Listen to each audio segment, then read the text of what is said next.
What's going on, everybody? Welcome to another episode of the Heavy Metallurgy Album Club. I'm Marty. I'm one of your hosts. Hope you are all doing well and having a good Wednesday, half of the week. Joined by three other awesome dudes. And one of them has gone back to the 1950s as far as his... after the tornado, though, and you wake up on Oz, next week it'll be in color, I'm sure. But Kellen, what's up, man? How you doing? Nothing much. This looks... This background is actually real. For some reason, I have no... I don't know. Thank you very much. But, does it look like I have a green screen behind me at all? Is that an effect? No. Okay. No. Okay. Just a different aspect we haven't seen. Yes. Yeah. I'm obviously in between homes right now. So this is my stay over spot while I'm getting my new place secured. But yeah, it's after being a week away, happy to rejoin the crew on Wednesday night.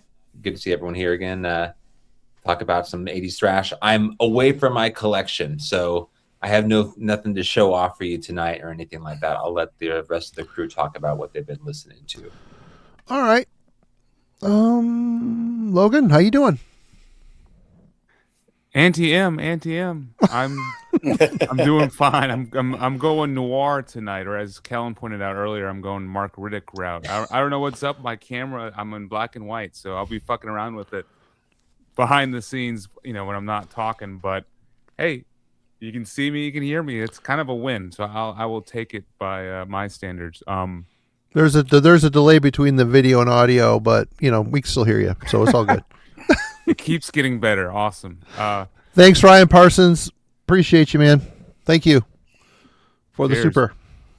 Well, yeah, I had the chance on Friday night to go see Crowbar, and it was awesome. And what made it even more awesome was it was a free show, but it was a free show for them filming a live DVD. So they got all the local, New Orleans people out there at a venue that's only a couple miles from my house, and nice. Got the chance to basically be up front and center for a whole live DVD. So you guys, if you get it or check out the new Crowbar live show, look for the dude in the black t-shirt with the beard. That's me.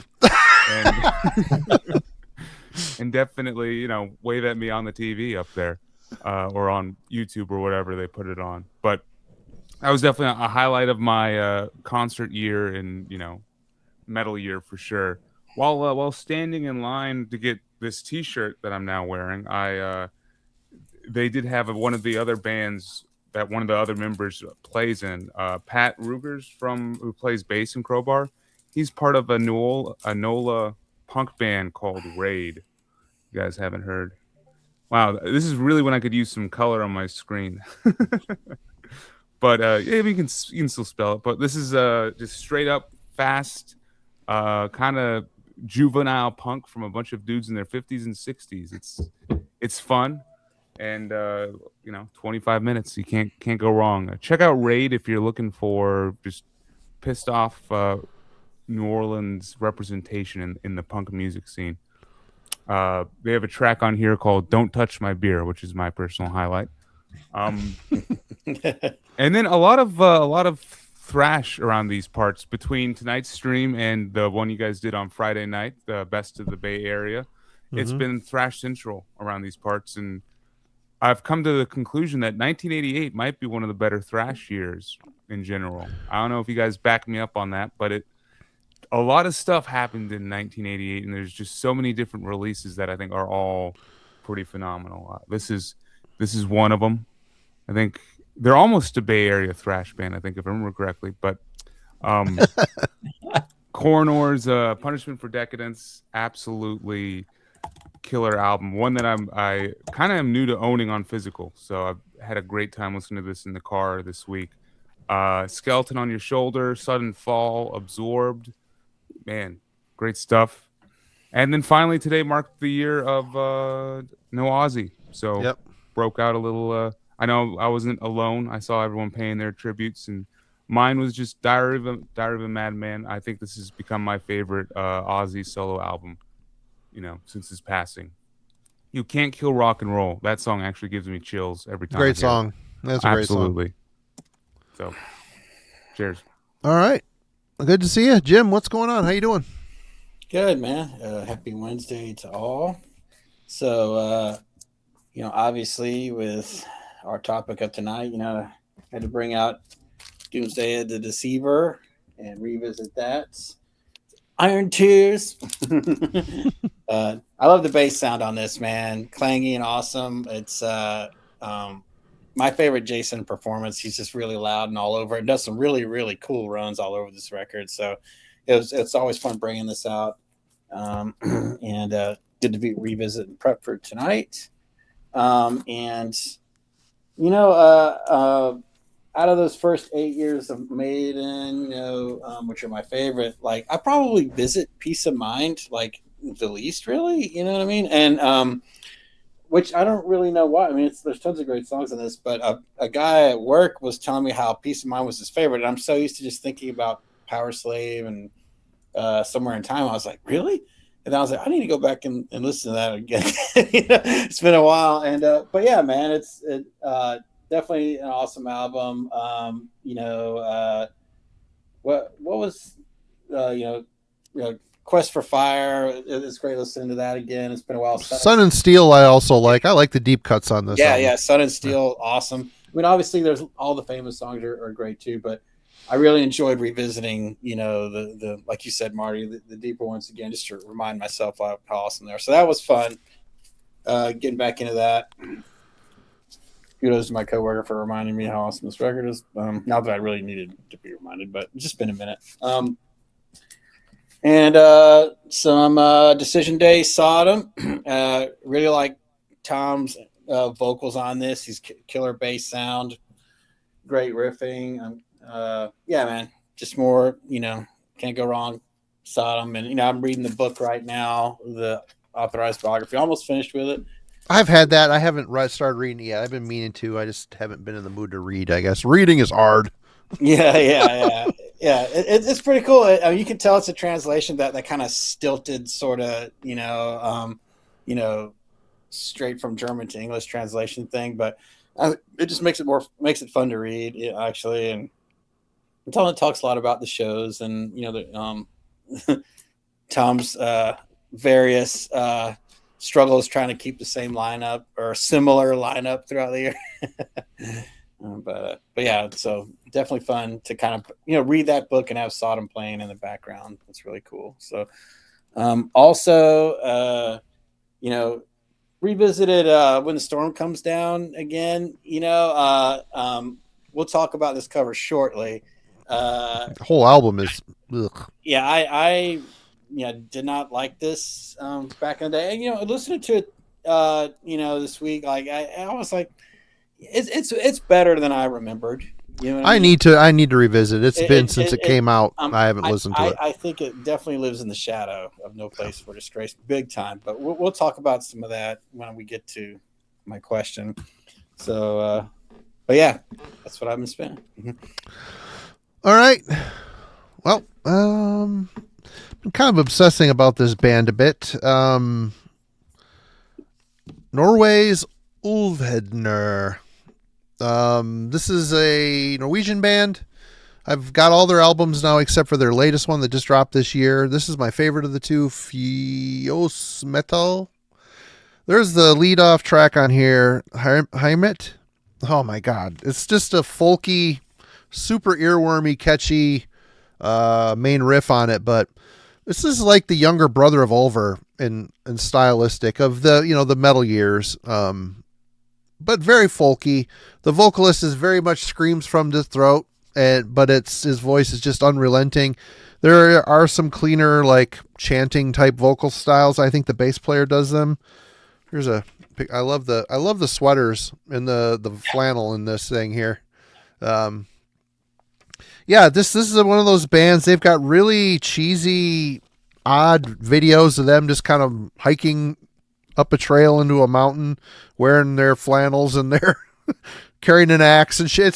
It's I don't know what to make of it. When I saw the video, I'm like, this is goofy, but then the song was so catchy, I just couldn't get rid of it. But I just got this one the other day, This is the one leading up to Eihwaz Metal. It's really good. It's really good, solid Norwegian black metal, and I'm starting to really get in the mood for it. Speaking of, Sunday, a friend and my son, we went down to Grand Rapids, went shopping at Vertigo Music.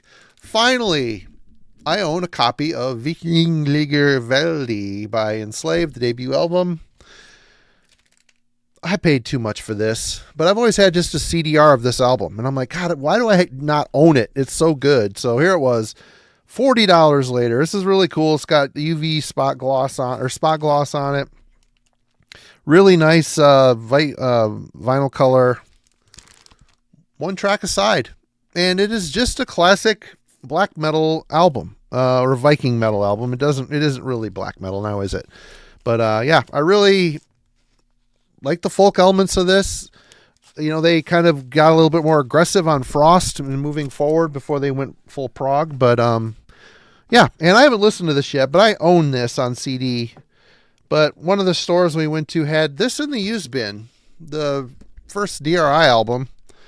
This is the third pressing. This is the 1987 Rotten Records repress of this. So it's old. It's in really good shape. Got it for $20. Wasn't going to leave this there. I did at Vertigo. I walked around with a used copy of Crossover on vinyl, and it was like $20. I'm like, I know I don't like this record, and when am I going to spend $20 just to give it another chance to be reminded that I don't like this record? So I put it back, and then later in the day I found this in a completely another store. I'm like, now this record I do like. This is when they were still kick-ass in my book. But yeah, so today we are getting into No Place for Disgrace by Flotsam and Jetsam. For those unfamiliar, Flotsam and Jetsam is an American thrash metal band that was formed in Phoenix, Arizona in 1981. Before settling on its name in 84, the band was known as Paradox, Dreadlocks, and also The Dogs. Their latest lineup, well, we're not going to talk about that because we're not into that realm. They featured a then-known Jason Newstead as their bassist from 81 to 86. Then he left the band shortly after the release of their debut album to join Metallica. Flotsam and Jetsam released 15 studio albums, the most recent being 2024's I Am the Weapon. The band emerged as part of the second wave of thrash during the mid to late 80s, along with Sepultura, Testament, and Death Angel, and achieved moderate success with the albums No Place for Disgrace, When the Storm Comes Down, and Quattro. With the first two entering the Billboard 200 chart and the later cracking the top 30 on the Heat Seekers chart. So there you go. They're still going strong, and I still see people talking quite fondly about new Flotsam and Jetsam releases. And honestly, Jim talked about it. I was so disappointed by this one. I didn't really pursue them further, but they were on Metal Blade for a while, and I'd always get their promos for albums that went on through the 90s. I always check them out, and I was always really underwhelmed. So I don't know. We'll maybe get into that stuff here later, but we'll start with Logan. Was No Place for Disgrace your first time listening to this album? No, it's great timing that Jim picked this. I mean, it's close to my first time listening to this album. Over the past, year or two of being with y'all on the album club, I've gotten a lot more into thrash, and especially the classic 80s stuff. And this was an album that I added into my rotation kind of at the beginning of the year. So I've been spinning this one off and on throughout the past 6 months or so. And it's been one that I've been really loving, and it's been continually coming back, and something that I've wanted to revisit over and over again. So I absolutely was ecstatic when Jim, you picked this, and we had the chance to do a full deep dive, and I could go from just spinning it once every other week to hey, let's focus on this stuff and see why it's really standing out to me, and why I'm viewing it as one of the better, this newer discoveries for me from this late 80s thrash scene. And yeah, I mean, it is definitely a recognizable American thrash sound, but also an American metal sound, I think. And that was one of the things that immediately jumped out to me as being cool. Is there is a definite focus on Some more dynamic playing and some more interesting songwriting tropes that make me think of like what more traditional American metal bands are doing, like Omen, Queensryche, you know, Fate's Warning. All that vibe kind of snuck into certain songs on this album, and it was really cool to hear tracks like Escape from Within and immediately think of bands like that, and then go to like the next track and it'd be like a blistering technical thrash opus, you know. And that's the thing, they balance out both of those sounds extremely well, and musicianship wise I think they're top notch, and you know, absolutely at face value they bring a lot of great stuff, and great vocals, great riffs, tight rhythm section, and just catchy, well-written song. So I knew it was going to be a fun week, and you know, I won't spoil it. It was. So good pick, Jim. All right, Kellen, how about you? Yeah, so this actually, I'd listened to Doomsday before, but this was a new one for me. So first time with this record this past week, and to Logan's point, man, this does not disappoint. It's a killer thrash record, and to kind of, we'll get to the songwriting component of this a little bit later, but sure, I think Flotsam always have kind of towed a line a little bit in terms of their sound, in terms of where people wanted to place them, but this is a cool like glimpse into how really good thrash bands by 88 had developed some interesting sort of songwriting. How the genre had progressed for the better. I think this is an example of improvements that bands who had the ability to make by 88.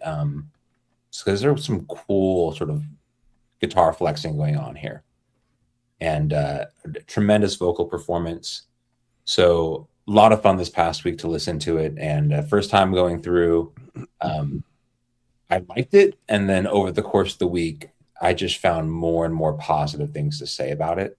So immediately a really solid impression with this one. All right, let Jim have the last word on this one. Yeah, this is. I was big into Doomsday for the Deceiver when it came out. In fact, I took it to my guitar teacher. I had a handful of guitar lessons, and once I got to the point where he's like, well, bring something in, we'll figure it out together and learn how to play it. He couldn't figure it out.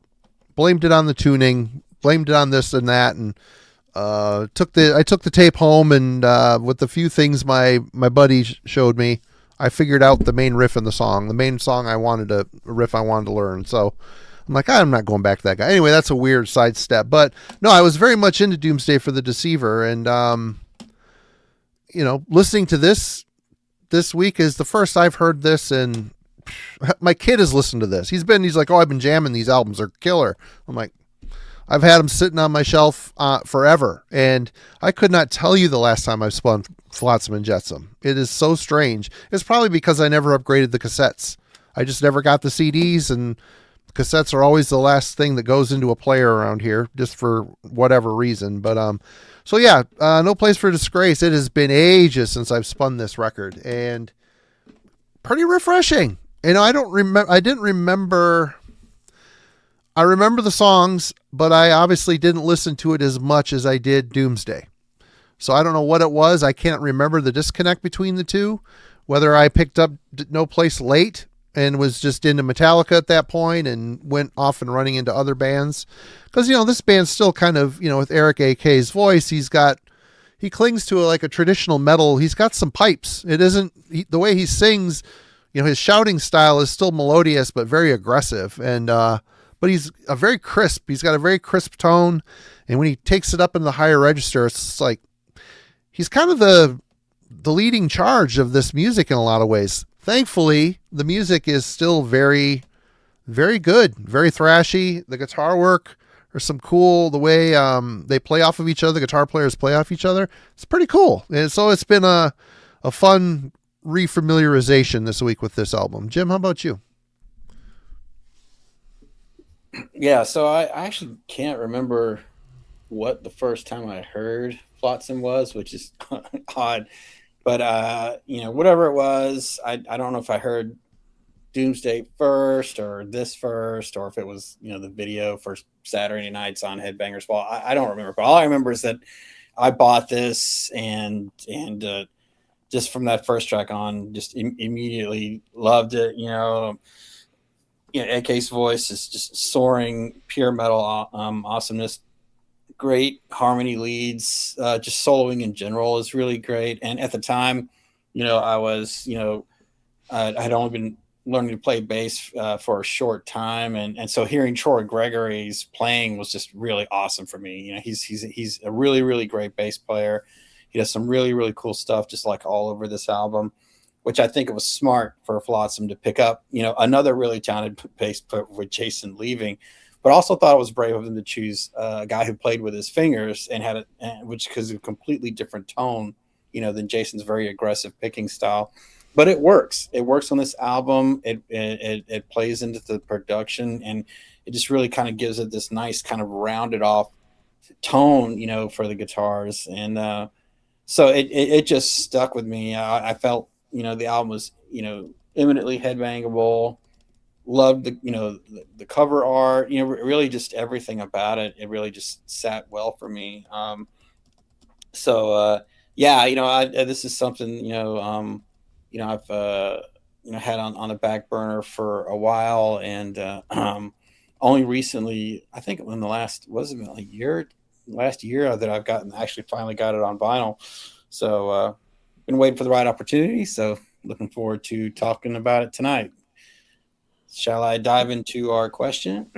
Yes, sir. All right. So, okay. A lot of times I just do them on the fly, but I actually thought about this one a little.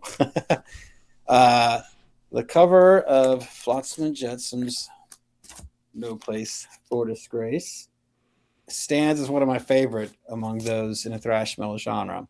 The cover of their next album, When the Storm Comes Down, was so simple and goofy.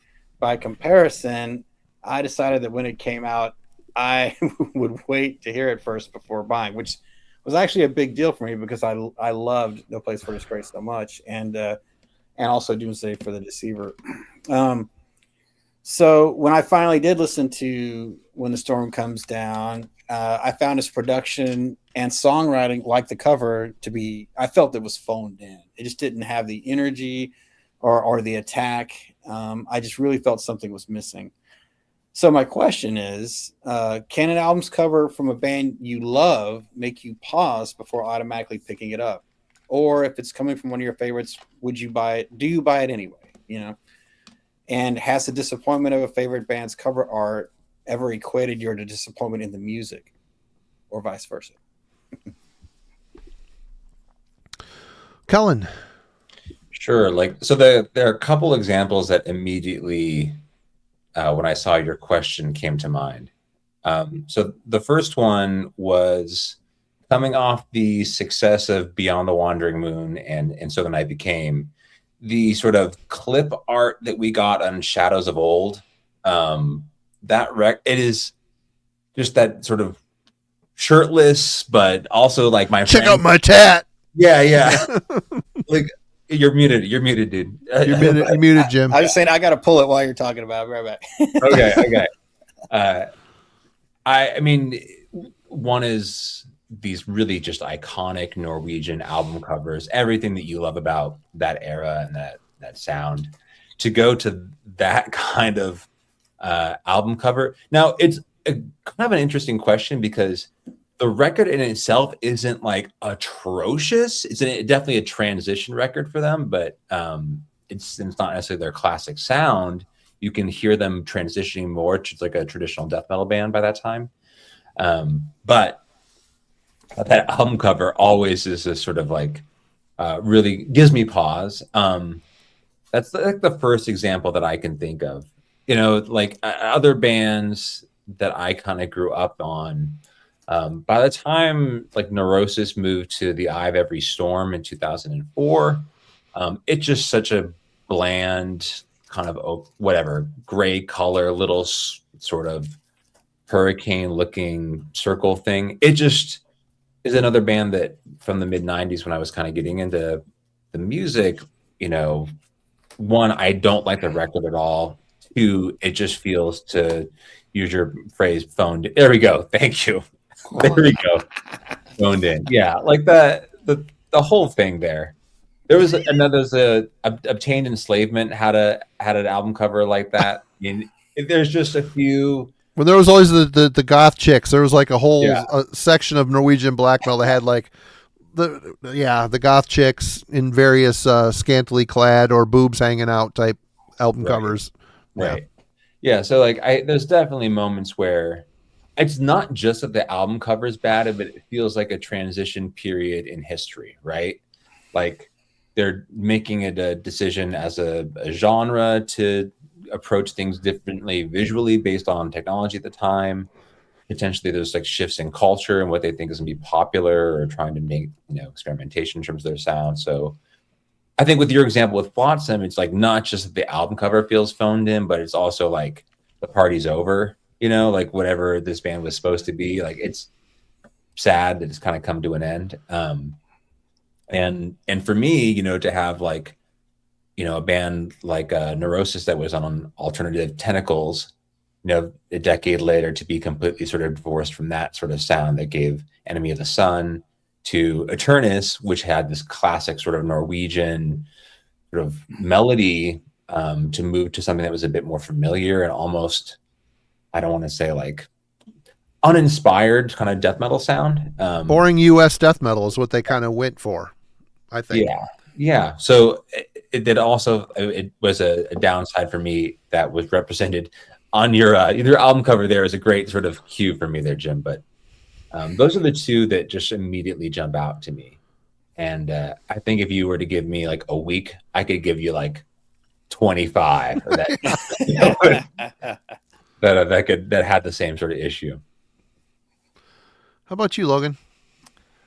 Yeah, I mean, the album cover is the first window and sneak preview of what the music is going to be like, and if you're dropping the ball on the album cover, chances are that the music is going to follow suit, just in some way, or it'll mark like a transition, into a direction that maybe you don't want to go into. So the album cover definitely plays a role into how I perceive like the first listen, and it probably does color my opinion of the music to a certain extent as well, especially in the earlier, time spent with an album. I will say that I feel like this is more of a 80s and 90s band kind of thing, like especially when scenes were transitioning out of their popularity and into something else, that bands would start to reach for kind of garbage covers and just really dropped the ball on what their album artwork was. Like you saw it with all the death metal bands come 1995 or 1996. You saw it with all the black metal bands come 2000 basically. And thrash was basically what, 1991 or 1992. By 94, I'm sure there wasn't a single good thrash album cover for the rest of the decade. So a lot of bands were struggling too, or gone. Yeah. So I think it's definitely something to pay attention to as you're navigating, what to buy and what not to get. I think in today's day and age, the thing to look for is AI in album artwork. Like that's actually one way to turn me off from listening to your music, or wanting to find something redeemable in it, is seeing your new album and it's just an AI cover that was created in, however many keystrokes versus actually hiring an artist. And, a lot of bands are doing that. I think one band, I couldn't tell if it was AI or not, but that new Forbidden was announced. Did you guys see that? Did you like the album cover? I don't know. It was somewhat... Speaking of AI, it's probably AI. AI is what it looks like a movie poster, and it yeah. Just has that extra polish. Was not what I was expecting. Like that Omega Wave album, I actually like that album cover, their previous one. So seeing that was kind of somewhat of a bummer. Like last year with that new Dark Angel album, like I'm sure everyone was excited about the Dark Angel reunion, and then all of a sudden we get the god awful AI artwork for that thing, and all the air was out of the sails, and it was the womp womp, noise playing in everyone's head, or at least that was my reaction to it. So yeah, anything with Pestilence, a whole bunch of bands can kind of come to mind of the past couple years that have done that. So to me, AI album artwork has been the new, example of what Jim is talking, and where is the music potentially good? Sure. Like that Metal Church album we talked about, Marty, that music was good on Dead to Rights, but it wasn't anything super special at the same time. So nothing I really would want to return to, nothing that was trying to reinvent even their sound. So I think AI artwork these days can be a signal that an album is going to be a little derivative of, what's already come before. I think for the 80s and the 90s, when there was no internet, I think the cover art thing was more of a situation if you are an unheard of band, because you needed a good album cover to jump off the racks, because people are just flipping through the records. If an album cover doesn't grab their attention, chances are that record's just going to sit. We're visually driven creatures, so it has to be at least somewhat interesting to bring people in. But I think that if it's a band that you love, like Jim's question is kind of pertaining to here, I got to put the first thing that comes to my mind is Extreme Aggression by Creator. I remember seeing that when the day it came out. I went to the store to get it, looked at it, I'm like, what the hell is up with this cover? There's no way in hell I was leaving that tape behind. That was coming home with me because it's Creator, and it turns out to be my favorite Creator album. So I think a band that has already got you hooked as a fan has the luxury of doing whatever the hell it wants. Another Rage, Secrets in a Weird World. That album cover it's just their promo photo for the cover because the label did that to them. So I think nowadays people can preview it before they buy it. So it's like the cover is almost insignificant, other than the fact someone mentioned it in the chat earlier, and I agree. I'm a screen printer. I've made a career out of printing shirts for people, and if you are going to have an album cover, it should, or a variation of the album cover should look good on a t-shirt. If not, I mean, that's how bands make money these days, is off their merch. If your merch sucks, no one's going to buy your merch. It's the way it is. And so it's still very important. Don't get me wrong. But I don't think it's going to... I got this tape around the time it came out for $1 in the Camelot bargain bin, and there was probably 6 or 7 other copies of it sitting there. I think the fact that the cover art looks like an afterthought is part of the problem, and the other fact is the fact that the riffs and the music is really shitty. It's just phoned in and boring. This is 1990. Thrash is on the ropes a bit at this point.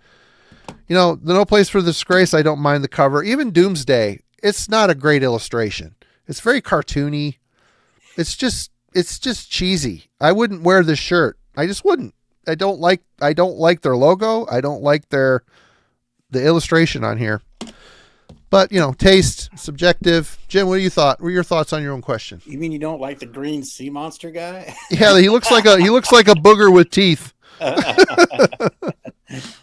Yeah, I mean, really the only album that I think they got right was No Place for Disgrace, but I think they really got it right. It's a different cover. It's weird. It's weird because it's unique in the thrash realm. Yeah, but I mean, the song is actually about this. You know what I mean? So it makes perfect sense. Perfect sense. Yep. It's a very good painting. And this is not fucking Photoshop. It's painting. Or AI. Yeah. So really cool for me. So yeah, I think in terms of like buying something, that was a crap cover, and then being just as disappointed in the music as the cover for me was the Black Album. Holding out my hands was like, what? This is a joke, right? You know what I mean? Like, you look at, coming up with Kill 'Em All, Ride Lightning, Master Puppets, Injustice. Those were all, to me, great covers, right? And the Black Album was like, this is stupid. What is this? You got to hold it in the light. Oh wait, there's an embossed little snake right here. Like I was like, this is so dumb, but I was like, whatever. It's okay. I'm gonna listen. I'm gonna check it out. I heard Enter Sandman. I was okay. There's no double bass, whatever. But I'm gonna get the and then of course, I was just as disappointed by the album as the cover, and I was like, so to me, that's like the shining example in my memory of like being equally disappointed by the cover and the music. As the years have went on, I'm a little more forgiving of some songs on that record. My Friend of Misery, I like the bass lines on that song and stuff, but yeah, that was egregious for me, and and it's certainly led to worse things to come for Metallica after that. We won't even talk about Load and Reload. I'm sorry that I even mentioned them, but yeah,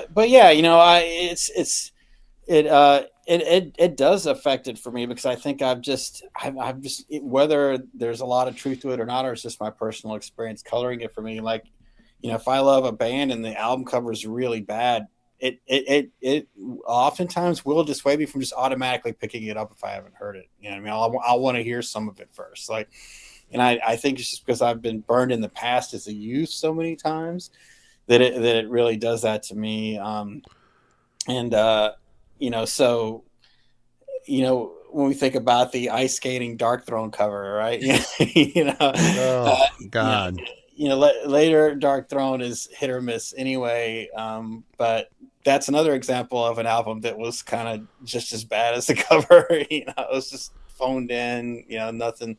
Nothing really awesome on that record to speak of. It wasn't horrible, but that's kind of the whole tonality with all of the later Dark Throne. Is it's not horrible, but it's also not great, right? You know what I mean? There's not a lot of it that I come back to a year later and I'm still spinning, unlike their early stuff, that I'll always go back to. So yeah, for me, even in this day and age of, instant access, if I see the cover first and I haven't heard it yet, if I'm at a record store, then it may get the pass by until I check it out first. I'm definitely not going to blind buy something these days with something that has a crappy cover. I've either got to have the word of my friends convincing me to grab it anyway, or I'm gonna check it out. So that's my take on it. All right, awesome. Let's discuss musicality and composition of No Place for Disgrace. Now that he's in the land of Oz, he finally has color. Can't hear you. Oh my God. Kellen. All right. Well, at least I'm coming through here. Yeah. So the songwriting here, when I kind of first took a look at the track listing, it's a longer record, but they do enough interesting things. I guess each song compositionally kind of, it's in some ways follows a similar structure, but the key elements to like this band, I think the guitar work is probably the first thing I'll touch on here. Is there's a little bit of like Logan brought up the fact that there's parts of this sound that remind him a little bit more of traditional heavy metal or whatever you want to call it. It's not just straight up thrash. And I think that's a worthy contribution to this band's sort of sound. It's like kind of almost like an augmented gallop that they have going on at times, where I can understand why people would want to group them in that kind of songwriting. But there's still plenty of thrash going on. So like for me, you open this and with it almost sounds like a straight up, I'm familiar with the thrash sound going on here, but that first bridge where it's almost like a narrative storytelling where he's, this act of seppuku that they're about to commit. And it's this really sort of smooth, clean, melodic guitar work going on as well. It definitely pulled me away from anything that I thought was going to be like just a straight up sort of thrash listen. And that proved to be something throughout. They really provide a whole lot of space for this band to do some really intricate and sort of long, sustained solos. That's a big part of this record for me. So from the opening track, but like Dreams of Death comes around, and we have the same kind of opening verse, chorus, verse. This time when they get to the bridge, we get like a really slow pacing solo. Then the riff comes back, like the key sort of refrain, and they incrementally, with every sort of pass, pick up the pace just a little bit so it gains some momentum. It's a 2-minute long section that they devote. There's no vocals there. You just get this sense of pace. So by the time that sort of repeated refrain arrives at the second solo, you're like waiting for it to just sort of take off. I thought it was really cool that they took that long to let it develop, and the actual riffs on this album are interesting and memorable to the extent where they just doesn't feel like boilerplate thrash. There's some really cool sort of memorable songwriting here, hooks that are being built in to even like the verse sort of components of it's not just the hook at the chorus, it's also like memorable moments during the course of the actual verse. The other, I think it's interesting, like the fourth track here feels very much pulled from like a little bit of the Metallica playbook, Escape from Within. It's kind of a ballady thing. And a lot of intro, clean guitar. It wants to get heavier. But that was kind of felt like, while a welcome change in terms of the pacing, it reminded me of like their attempt at, Fade to Black or something like that. The vocal performance, I guess I'll talk about that next. Man, he does. So Eric has like the third track here has some really interesting cadence where he's kind of, I went down like a wormhole trying to follow his cadence to this. Because it feels like I initially thought he would be trying to mirror, follow the riff in the chorus. It has this like like he's trying to marry that. But the more I dug in, there's ways in which he's not directly sort of lined up or syncopating with the guitar work. It's like he'll carry the actual cadence of the riff, but the guitars have dropped off. He's just holding on to that phrase and moving throughout that riff with the same kind of cadence. The chorus has got this interesting sort of like smeared effect going on with his vocals, but I thought it was a cool sort of talent where like you'll hear Tom Araya and he can hear that like punk, very fast sort of spat at you cadence when he's like singing. Eric's doing something different here. It's not just like the speed of his delivery, but he feels like, I think he has some authority in terms of how he wants to deliver that feels like a riff, an added sort of element to the riff. He's got that like range where he can hit the big high notes that makes you feel like he's a more traditional heavy metal singer. But I really was impressed with less in terms of his actual sort of like dexterity vocally, and more than what he had to do in terms of like delivering vocals in an interesting way. I thought that was an interesting way to sort of add to this. Some of the songs feel like the most part, like my favorite one is No Place for Disgrace, Dreams of Death. We'll get to their favorites later on. Those sort of follow a certain formula, and then I think like the other one was Misguided Fortune and Any Terror. Those feel like almost polar opposite songs, like some super thrashy parts and then some very sort of melodic parts in it. It's got this sort of like split personality. We'll get to the cover on this when we get to least favorite songs. I think it's something we'll talk about there. But more than anything, I guess, like I talked about in the intro to this, there's enough like interesting, memorable, like they are not trying to do Watchtower. They are not trying to do like very technical progressive thrash here. but none of this feels like Blood Feast, or you're on like the precipice of, death thrash that's going on right now, right? Like they aren't trying to be the most extreme thing either. There's a really cool sort of handle they have on more traditional heavy metal elements into like a thrash listen in '88. And I think that's probably what made this album so appealing for me, is like there's a cool sort of mastery they have in terms of where thrash is at this point in 1988, that I think holds true, all these years later. All right. Good assessment, Logan. All right, I'm ready to try again.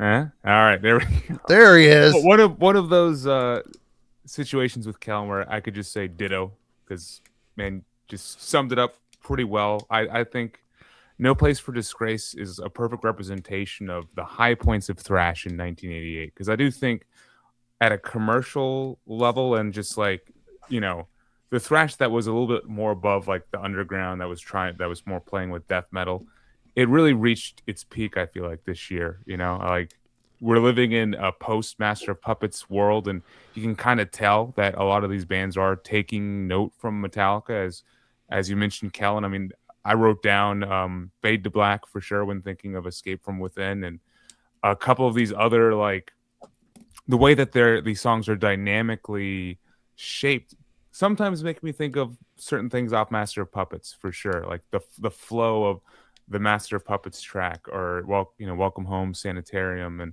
and stuff like that. Like I don't think you can avoid being in Metallica's shadow to a certain extent, when you're playing something kind of like this in 1988. And of course, the whole Jason Newstead connection, it's automatically in my mind as well.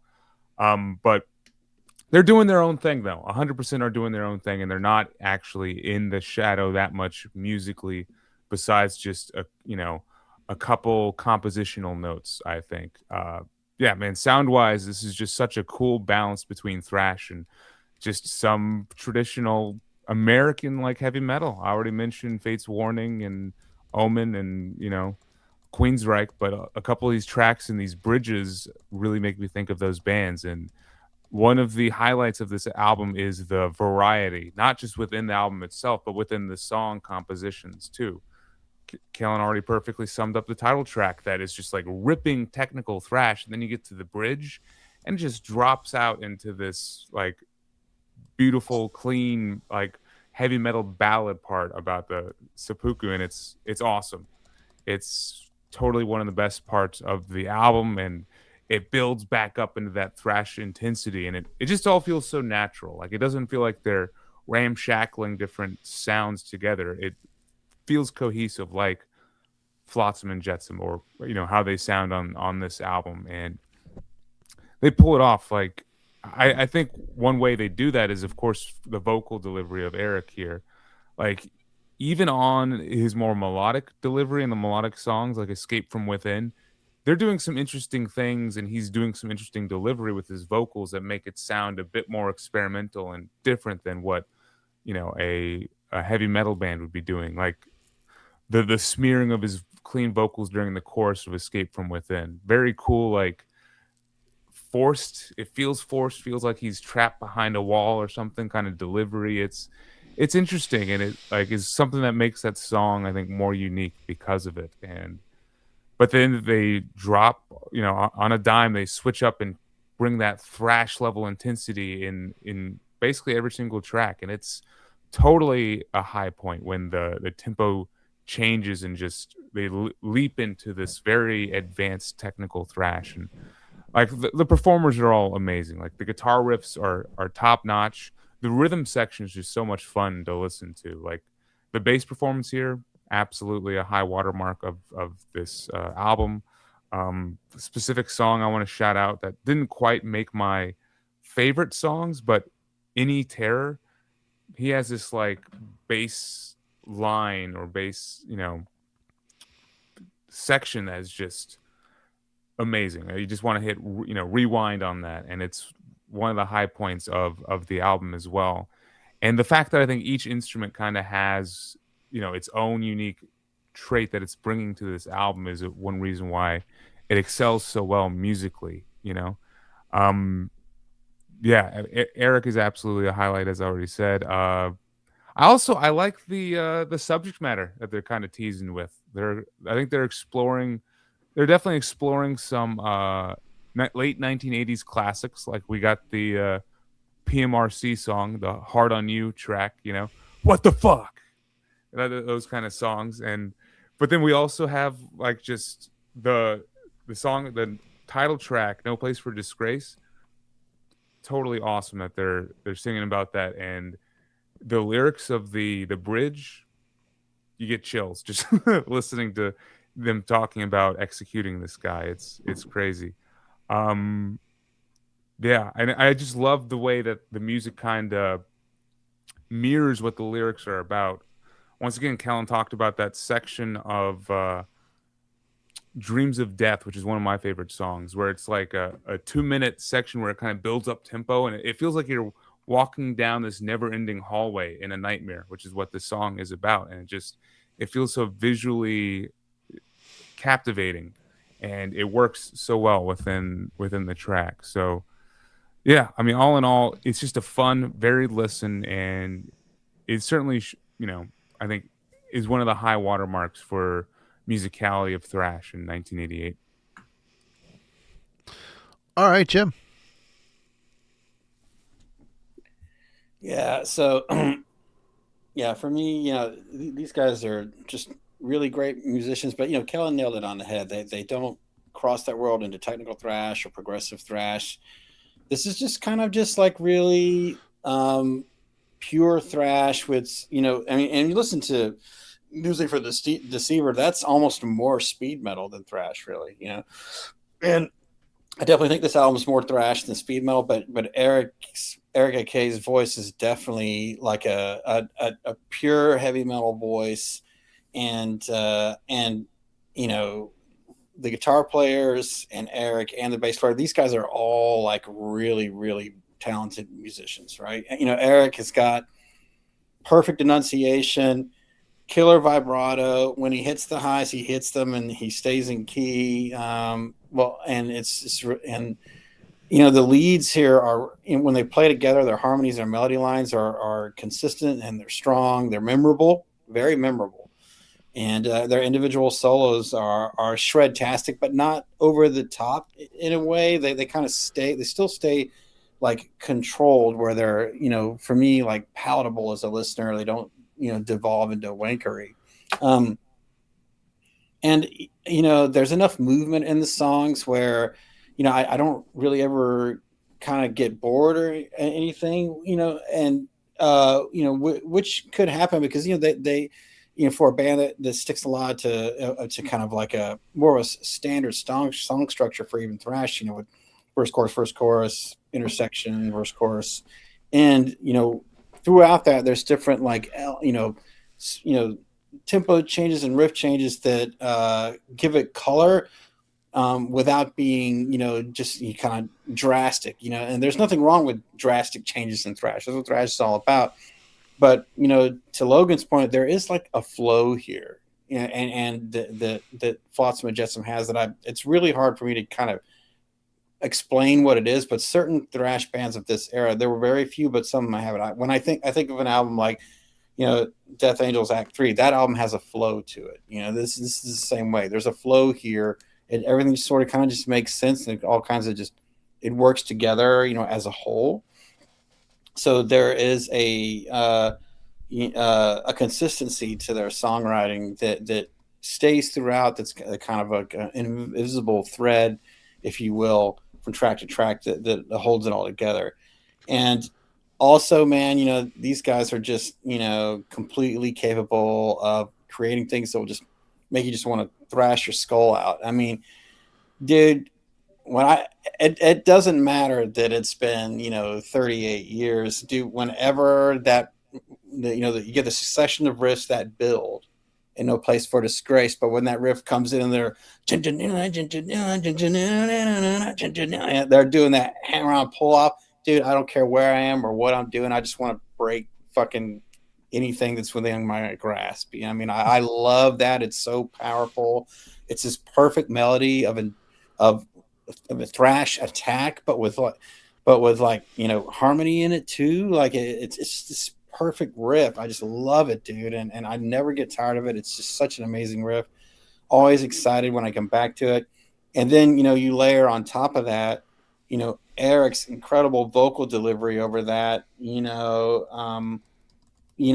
that you know, silent interlude, you know, where it breaks down to kind of like you know, electro acoustic guitars, and he's, you know, talking, you know, he grips the dagger that lays before him, collects his thoughts for the last time, and plunges the dirge from left to right. You know, I mean, I get goosebumps thinking about it, man. He completely, you know, creates that world for you, you know, through his vocal line, through his lyrical delivery, and you know, and you feel it, you know, you know, just, you know, with the final cut, withdraws the blade. I mean, it's so raw and real. Like I swear to God, I keep getting goosebumps as I'm like saying the lines.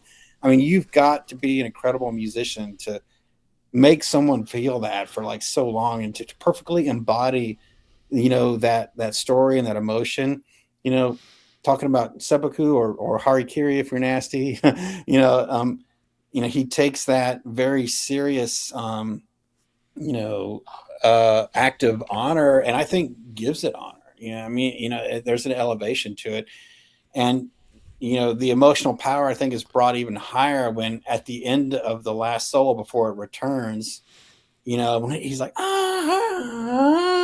when he does that scream, it is just freaking perfect, dude. And so talking about musicality and composition, dude, I mean, I think this band were at the top of their game, and you know, maybe it's okay for you to go out and this be your best record if you can do something like that, because they did a really killer job, and yeah, man, it just never gets old for me. You know what everybody said. Cool. I think this album does a fairly good job recovering from the two lead-off tracks. The two lead-off tracks on this album are exceptional. They are great songs. Especially the first song. It is just an awesome thrash song. The guitar work on is so sharp, mesmerizing at times, and just there's an intensity there. And, you know, Eric's, you know, use of his cross-section between aggressive and melodious singing, it's very unique. It stands out really well. I will say, after these two songs, the album keeps me very entertained for the fact that they obviously put a lot of time in trying to write some variety into this record. There's a lot of peaks and valleys on it, which I think is very cool. And the first thing I thought of when I heard the ballad song, Escape from Within, I'm like, oh, this is inspired by the song The Ballad off of Practice What You Preach. It has the same feel, you know, the soft, gentle kind of build up, and then, you know, some crunching enters in. Before you know it, they're kind of into a thrash part. Then I looked at the dates, and this came out before Practice What You Preach. I'm like, shit. I wonder if this influenced Testament. But, you know, hearing you guys say Metallica, it's probably them, you know, being inspired by Fade to Black or whatever. And I think the transitions in that song are a little odd. I like how it gets into the thrash part, but then they want to go back into the ballad part again. It feels like a herky-jerky transition. Then they just kind of repeat that whole phrase again.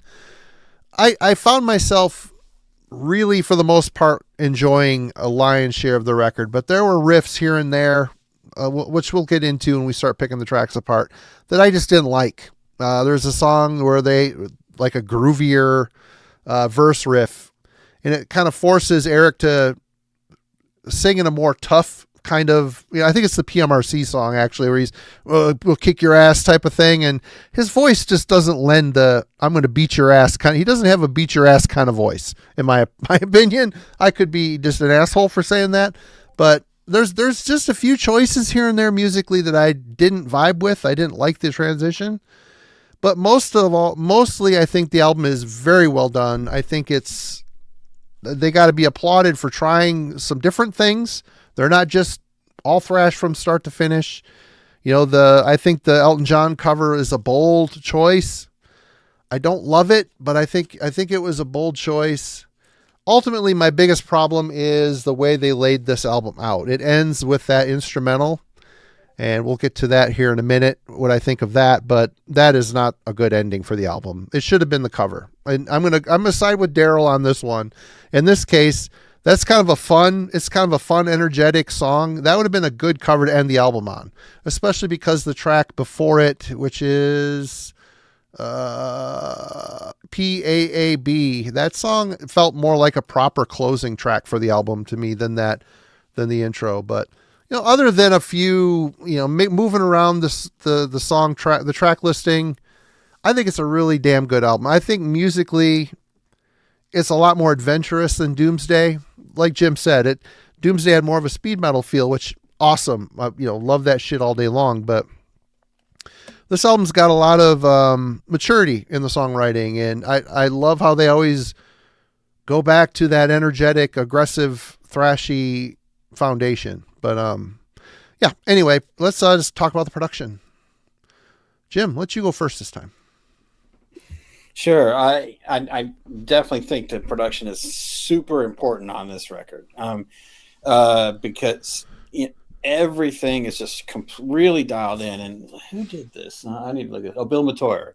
And not all of his work is as awesome as it is on this. But on this, man, he nails it, man. Everything for my ears is perfectly aligned. Like I wouldn't change a thing. I love where the guitars sit in the mix. The bass is ever present without being overbearing. And even harder task to accomplish, like to get in that sweet spot when someone plays with their fingers and not a pick. Like it's to really get that sort of attack of a finger type bass playing without it just turning into, and this is not a dig. I love the Maiden, but this isn't Steve Harris style music, right? You know what I mean? So I think you really nailed it in. And Eric, he's got that kind of voice. He should be up front, right? I mean, this guy is a far above average vocalist, because not only does he have the pipes and the vibrato, but he also has that clarity, that enunciation. You understand what he's saying. He delivers this really strong vocal, where you can listen to it one time and know what he said. And not every great heavy metal singer can say that, right? So having Eric sit the way he does on top of the music and at the level he does is a right on for me. The drums are kind of, typical 80s era drums, nothing spectacular here to write home about, but I'm okay with that because I think what the shiner for me here is like the guitars and the bass and the vocals. So I think that giving them their presence is giving them their appropriate credit, is giving them their due. And, there's a nice subtle elements here that, some vocal, like, effects thrown on here and there that, if they were done like any more than they were, they might have been overdone. But I think there's just enough here to kind of give it a little bit of color and give it a little bit of more intrigue here and there on songs. So I didn't mind that a bit. And one of the things I'll call out again in terms of the bass is, which is that I live you die, where Troy, it's like that bass, like he's playing that with his fingers. It's perfectly executed, triplet run on his fingers, and they have this nice chorus over it, dude, and it just really just like amps it up and makes it sound more otherworldly and powerful. And another credit and kudo to Bill Metoyer for probably thinking of like, hey, let's not just have the bass playing on this. Let's throw a little bit of chorus on here. Let's give it a little bit of an extra color. All of that really adds up to a really memorable production that I think is equivalent to the level of craftsmanship in the songs. And, when all of that comes together, you got a song or an album that will stand the test of time. And I think really like how I can express how important the production is for me is like hearing the next album, When the Storm Comes Down, which was done by Alex Perry-Ellis. And he did Practice What You Preach, and a lot of people give him a lot of love for that record. But man, that sounds like it was the album after this sounds like it was recorded in a cardboard box. It's really flat. It doesn't have any push or punch to it. And what's strange is like they were still on a major label. They weren't on Elektra anymore for When the Storm Comes Up, but they were on MCA. So what happened? You know what I mean? What happened in that studio where, you know, this guy's vision of Flotsam was to just like, you know, completely like take all of this dynamism that was in their, you know, delivery as a band and just flatten it and then put it into a box. And you know, that you know, as a stark contrast to this record. And that's why I largely, as much as I love this record and Doomsday to the Deceiver, you know, to Marty's point, I lost interest after this, you know, because that, you know, it wasn't even close, man, in terms of the production or the songwriting. Yeah. You know, what came after. But all that is to say that here on this record, they got it right, man. And even though this is an album that came out in '88, it still, to me, you know, stands up to like a modern recording in terms of its clarity and its delivery. There is an interesting sort of like kind of distortion on their guitars here. It's almost like a rat pedal distortion. It's really kind of noisy. It isn't like super tight and compressed like a lot of other thrash bands were doing at the time. But that, to me, again, just adds to the overall color, makes it unique. The contrast of that, this really dirty distortion with this like really clean production, it just adds to the uniqueness of the record. So you really hear that on the cover, that ratty guitar tone. It sounds like they down tune as well on that song, which is weird. It's weird. Yeah. It is. And you know, we'll get to that cover soon. Like I don't completely hate it, but there's some things they do well on it.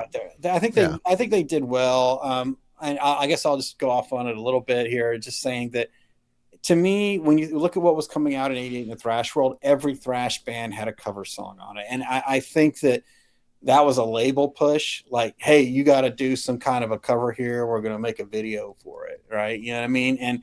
And when you listen to like the chorus, you hear them go, oh, and I feel like that was intentional. I feel like that was them purposely trying to make them express their displeasure with the back. Like, we'll do the backing vocal and just like completely sound like we're hating life. Oh, like that could be just me, but I think it was like their middle finger to the label, making them do like a crappy cover song. But whatever. Back to the production, like, yeah, it's right on for me. And in terms of what else was out there in '88 in thrash world, I think it's one of the better produced albums that came out that year. All right, Logan, production.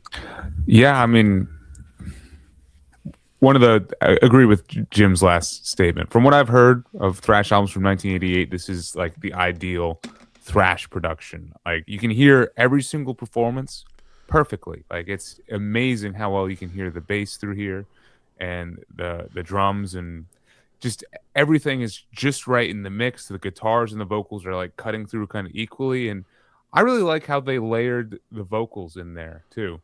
Like, I feel like they could have put it up his vocals a bit higher in the mix, and it would have maybe taken away from some of the other performances a little bit, but he's very much right kind of in the middle, and it just makes the whole band feel more at the same level versus them trying to push like, oh, this is a vocal album, or this is, you know, a guitar album. And speaking of his vocals, they do a lot of different effects and like layering, and, you know, and that just makes the songs, you know, way more interesting as well. Like on the chorus of Escape from Within, as we've already talked about, like just that, the way that they overdub it and like kind of add that smearing effect to his voice. And then on Dreams of Death, there's, I guess, the chorus or like the bridge section of that. They like layer his vocals in a very creepy way, which is just very cool. And it's one of those where the more you listen to it, the more you notice how much they're doing in the vocal layering department, and that there was a lot of thought put into this. And it's funny going into the Metal Archives and looking at who all worked on the production and being an engineer on this. There's a whole laundry list of people. Like I could tell Elektra might have shelled out a little bit, and Yeah.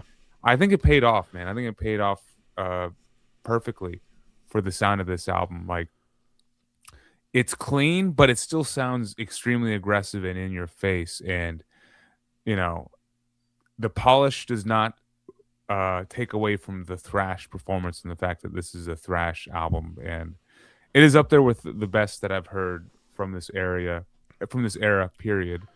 And, yeah, I definitely have no complaints. One more shout out to the bass. I think all the bass sound that was lacking in Justice for All basically appeared up on here, and it sounds that much better for stealing all of Jason's bass and giving it to this guy, because this dude kills it. And I just love how it's not even like underneath the guitars, it's like its own separate entity that is adding a lot of weight and heaviness to this album. Like, this album actually feels very heavy on the low end because of that bass performance and the way the drums sound as well. So it's absolutely another great part of this production. All right, Kellen. Okay, so I'll probably have a slightly different take here. I do think this record sounds kind of smooth for the thrash world of the time period. And I would even say, like, what do you want to call it? Like, the center of gravity of this record feels a little bit more mid-range to me. And when I did not know that the bass performance was being done without a pick, like the finger style thing, which makes total sense. I think, though, that's not a criticism. It just may be a little bit different in terms of like the overall weight that I hear in this record. I think because there's such a fluid playing style from the guitar work, the bass is being done, finger style. We have a vocalist that also has like a talented upper range and sort of a little bit more like this. The overall tone of this record is a little bit, I guess, just elevated in terms of where the weight of it is focused. It feels a bit more on the mid-range to me, just because of all those elements. That's not a criticism. And to Jim's point about like it having personality or having a memorable production, like I think it works to its credit. I just don't think it's like when I think of what thrash was capable of doing at this time period, it's not the heaviest out there. It's not bad by any means. And all these cool melodic breaks would somehow be undercut if I think it was a rougher mix. I think it actually ends up being sort of a signature for this album overall. I Live, You Die, that bass intro is the first real, I had not been listening as intently as I think both Jim, as famously he does, and Logan did here for the bass work. But I never doubted the presence on the record. I just think because he's playing with his fingers as opposed to a pick, it does not punch through. And I have the same thing to say about like great pick, finger players. It's like you feel them, and then all of a sudden there's a crazy run that jumps out, and you're like, it punches through, but it isn't sort of a consistent sort of visible presence or audible presence on the mix. So just in terms of the bass notes, I think the drums sound great. Is it like an exceptional part of this record? No. I think you're here primarily for the kind of fluid playing style and a really sort of charismatic vocal presence. None of those are limited in this mix. And people have been talking in the chat about Metoyer's sort of catalog.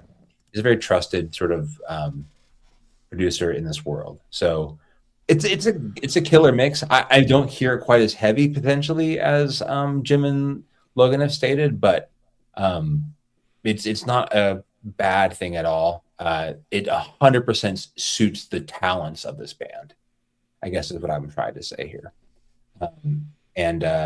yeah, I had no problems. I am curious though, because it was re-recorded and remastered recently. So I in prepping for this, I was like, I gotta listen to the old school mix. I don't want to come back to here and have a different one, but I've been looking at some of the sort of reissues and remixing. So I don't know if any of you have notes on that at all, but Yeah, I also avoided that one. I didn't listen to it. Yeah. All right. Well, I think when it's a good production, I think a good thing about a good production is you don't think about it. You're completely invested in the songs. And this year I typically have mental notes on things I hate about a production. And there's been none of that on this record. It's on Elektra. It's their first major label debut. It's thrash metal, Metallicas and the Metal Churches of the world and the Anthrax has all got on bigger labels. All the smaller bands started moving up because record labels like to make money and they're always late to the party. But in this case, you got to wonder if Jason Newstead may have got a little word in there edgewise. Of course, I think Metallica were on Elektra at that point, but Elektra people are thinking, wow, we got this Metallica. We got this Jason Newstead guy. What's his band? Oh, his Flotsam and Jetsam band. Sign him. I don't know that this is an Elektra worthy release, but I think the production is great. I think it benefited from an obvious budget. There's nothing in here that sounds squirrely or weird or wrong. And that to me is a sign of a good production. And, to a lot of points that Kellen made, I think it's a good, clean production that allows the band to be themselves. They don't sound like Testament. They don't sound like Metallica. And Justice for All came out the same year as this record. And you listen to Injustice, that is a big time, heavily produced record, but it sounds like all the air is sucked out of the room in that production. It's so weird. It's like they EQ'd, there's like this EQ curve, takes out all the bass. It's like they stuck the mix in a Cryovac machine and turned it on and it sucked all the juice and ambience and everything out of it. And you listen to it and it always, ever since getting that tape, putting it on the headphones, it's like, the production, it takes you a song to kind of get used to it. And then when you're into it, it's like, this is the way this album sounds, and this is the trademark sound for this album.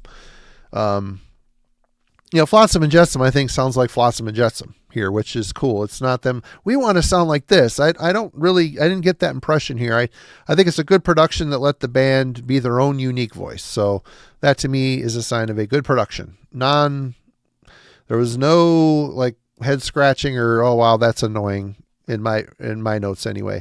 Favorite, least favorite songs. We will start with Kellen. Okay, there's a lot of killer tracks here. So let's just get the bad stuff out of the way. I 100% agree with Jim's theory here. I have no research to back this up. I did not look into this, but this Elton John cover very much seems like it was brought to the band by a bunch of label execs in suits being like, we need to do this. We don't know anything about heavy metal, but we know Elton John. Why don't you just cover this and we'll make a music video? Here's a bunch of money. Go make your metal record. Like it does. I skipped it every single time. I'm sure there are worse thrash covers. It's just there was so much more. My Sharona by Destruction comes to mind instantly. Yeah, I mean, we could go down this road, right? Like we could go down this road if we need to, but it just there were so many great songs here, like killer thrash metal tunes. It just felt like this is a waste of my time. I sat through it once, I did it, and then we can move on. And that's kind of how I feel about it. It to your point about, I think Daryl suggested putting it at the end of the record. Sure. This record's 55, almost 55 minutes. It doesn't need this. And I just feel like already, if this was was 8 tracks, I think it would be perfect.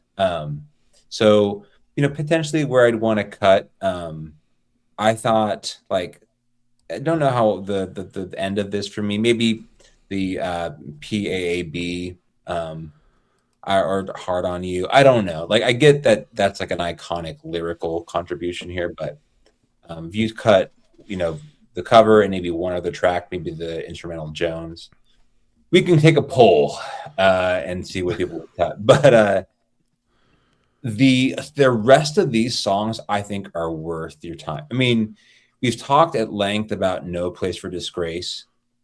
Killer opener, and to talk about that experience, you pick up that record, you look at that album cover, and that's the first song you hear, right? To communicate the expectation on the first track so well, I think is a really cool, it is a striking album cover. I think we could spend time just digesting why it's interesting in this time period in heavy metal. And the fact that you have this point, Jim talked at length about the vocal sort of moment on this track, where it's kind of eerie. The way they kind of stop the movement and force you to sort of be present during the course of this act that's being committed. I think it's a really cool way to write a song. Anyway, killer first track. Really cool opening track. Beyond that, Dreams of Death and I Live You Die are also some of my favorites here. Some of the best gang yells too, that I Live You Die, they're produced so perfectly. It's like cool gang yells. The lyrical, Logan touched on this. They're pulling, there's different time periods, subject matter, and I guess all of them operate within the thrash world, but there's not this, they aren't saying the same story on every single one. They're pulling from different parts of history or different sort of elements within thrash. So to get I Live You Die, and it's this story of a gladiator scene that we get in the back end of this record. But the intro there is killer. I talked about the bass sort of, but you have that snare, drum build that happens along with it. Before that song even takes off, it was this long drawn out, we're getting ready to roll this thing. So for the back end of the record, I think that's track number 7. To get that on side B when you're listening to it feels like a great sort of wake up moment. I love those longer compositions, multiple solos. I Live You Die has a fake ending, and then it kind of comes back sort of deal. I talked about how much, this long extended Dreams of Death section I really liked as well. And Any Terror and Misguided Fortune are 2 tracks that feel like complete split personalities to me, where it's what are the most disparate aspects of our sound? We're going to be this really aggressive thrash band, and then this really sort of melodic, clean thing. And those 2 tracks stand out. There's a lot to enjoy here. So for this album to almost be an hour-long thrash listen, let's say we take away the cover and it's 50 minutes. I think there's a lot of really, really strong, well-written tracks here that are memorable, that have personality. That, man, it's a killer. It's a really, really awesome listen with some strong songs here. So there's there are some really sad down points. For me to give an almost perfect classic great score and then have this fucking thing, to have that sort of moment with this album, I go there. So there's some really sad parts here for me in terms of disappointment, but where this album succeeds, amazingly well written metal tracks here, lots to enjoy for sure. All right, Logan. Yeah, I mean, picking a favorite song off this was uphill battle for sure. I mean, there were 4 automatically battling for the top spot. The opening self-titled track, or the opening title track of the album, is just chef's kiss. The chorus, but then what really makes it is the bridge at the 3-minute mark. Everyone's touched on it. Jim did the reading, but like just the lyrical nature of that section. Yeah, you're completely present in what's happening in the seppuku event. It's very different for thrash too. Like Yeah. I already touched on that too, but very unique. and that's like, I guess, your first clue that this is a different sounding thrash album in a way, or that they're taking a different approach to some songwriting tropes. Like how many thrash bands are just gonna, take it all out from underneath you, take all that speed and technicality and just like wipe the floor clean, and then have a clean, like almost acoustic sounding guitar take over as it builds up this tension. It's so well done. And then, the final line of this part is honor is done, warrior's head rolls, and then it just picks right back up into the intensity with just an epic scream from Eric. Absolutely, yeah. Potentially my favorite song on the album. But then we get Dreams of Death, which is just such a dark and intense track, and I love the way that the vocals are layered on here. So haunting, and just the wake up, you're living a nightmare. I love the delivery of that into the, I guess, the chorus. Can you feel death creeping among you? Such a dark, like kind of claustrophobic sounding track. And then you get that instrumental section at the 3 minutes and 30 second mark, which is just, as Kellen said, it's like, it feels like it's speeding up as you're going along, but it just keeps going for like 2 minutes. It's a very cool, unique, creative part of this track. Escape from Within to me really works. I really love that song. Could be another one of my favorites. I think it's emotionally gripping. It feels like a ballad, but man, that thrash section that really kicks in at like, it's cool. First at the 3 minute mark, and then again at like the 4 minute mark or 5 minute mark. Just, yeah, I love it. It really makes the song. And then there's a riff in the post chorus, which is like very heavy, feels like a nod to Fade to Black to me, because the chorus wraps up and then there's this almost like chugging slow riff, which just makes me think of that, of Fade to Black. Definitely the emotional peak of this album to me, and I think there's a lot of tension and just kind of excitement build throughout that song. And then Hard on You, I like this song. I'll go out on a limb and tout as this as being one of my favorites. It's the Finger in the Air anthem for 1988, man. Fuck censorship. They want to sing about, being youthful, pissed off, like, why can't we write what we want, say what we say? Electra, why do we have to sing Elton John? Why? That's what it's about, and they're pissed, and I love it. I love the start to stop riff, and like the way that he like swings his vocals around with it. I already said it. The what the fuck? Why can't we say what we think anymore? And then they like their abbreviations. This band. Why do they like abbreviations so much?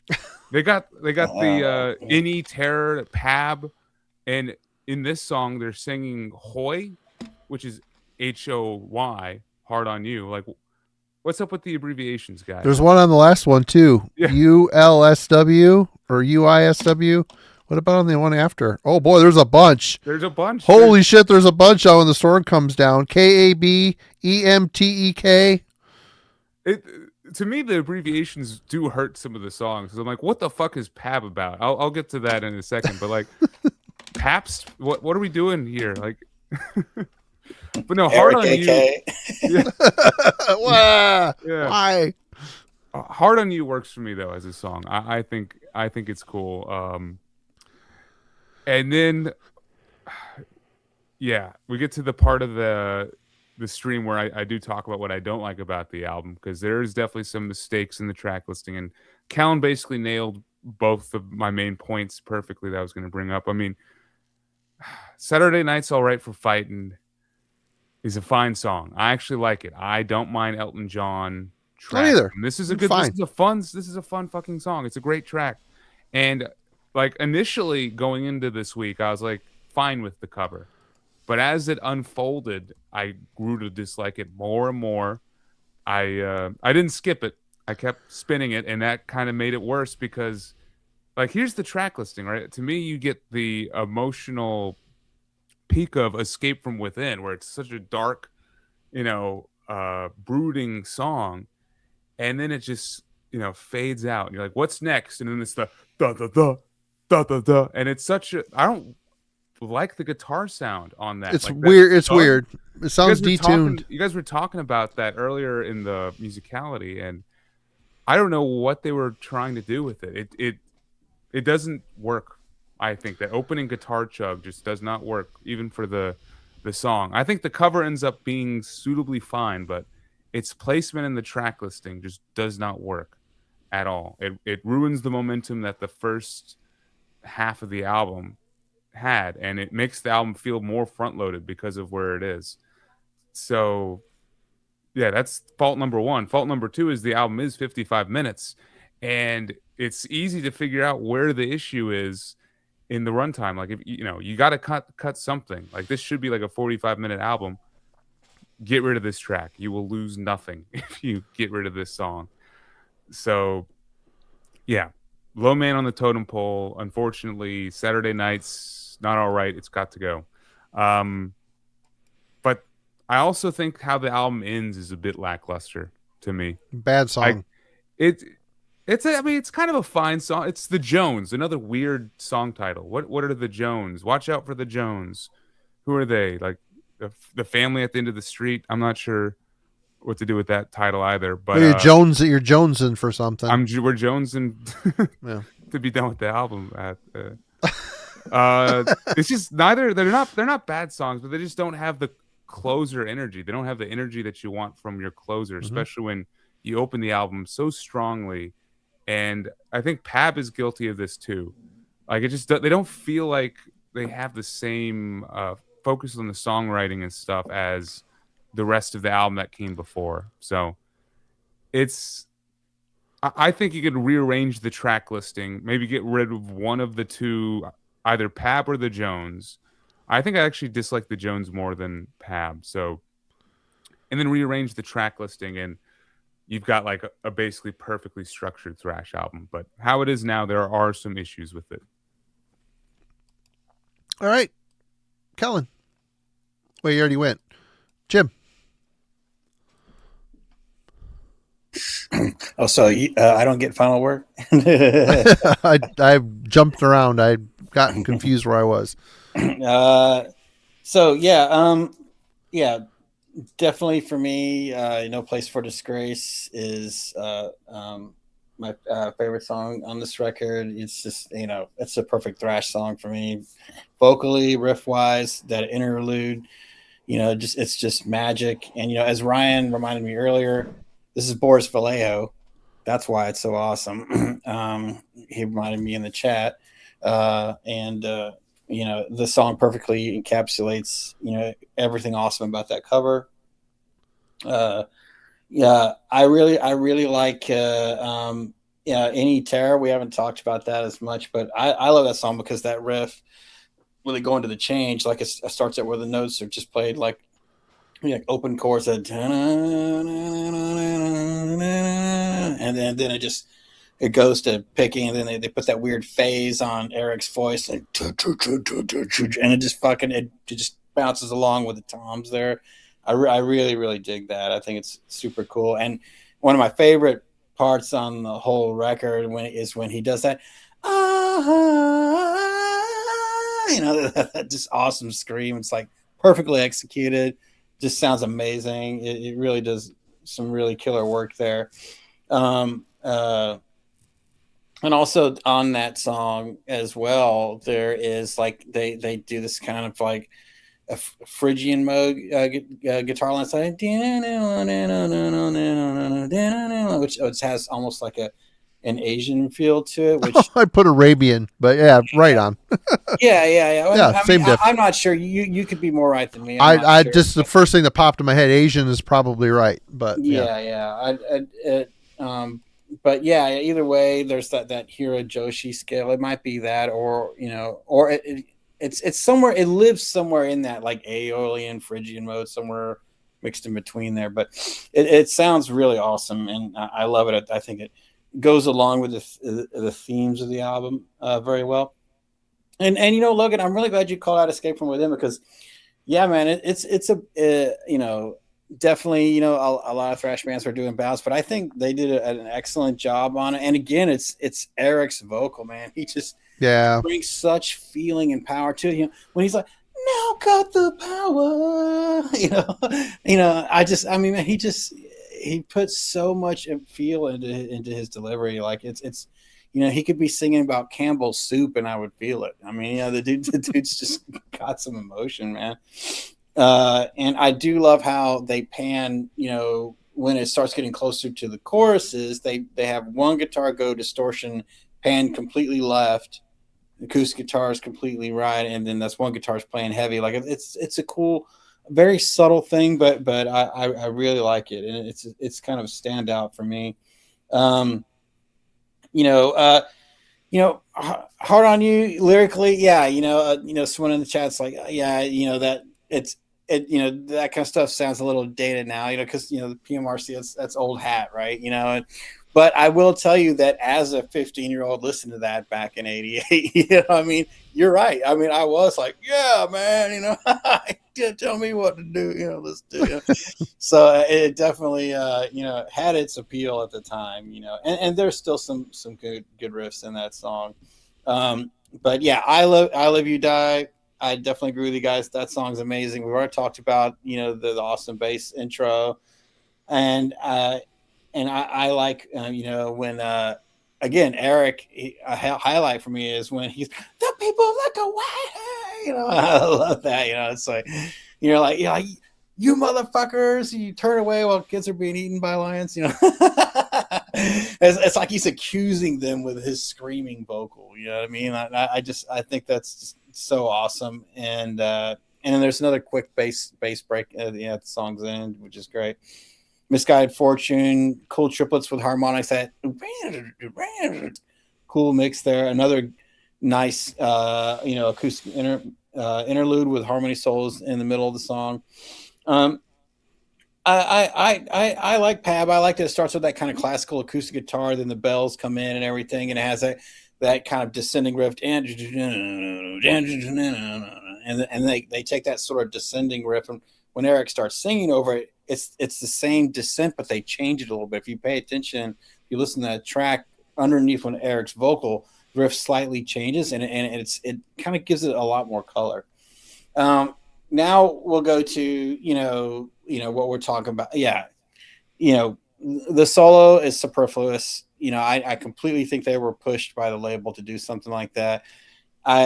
Whether they chose it or it was chosen for them, I definitely think that the delivery on that song is, as I mentioned earlier, I think they purposely kind of like, like I said, that whole like dull backing vocal instead of going, they're like, oh, it's almost like they're like gagging on having to do it. And I really think that they're kind of expressing their displeasure. I could be wrong, but that every time I hear that song, that's what I think of, is they're like, oh, you're going to make us do it, but we're going to make it sound ridiculous. And, but whatever, they still made him do a video for it. On, the instrumental closer. Yeah.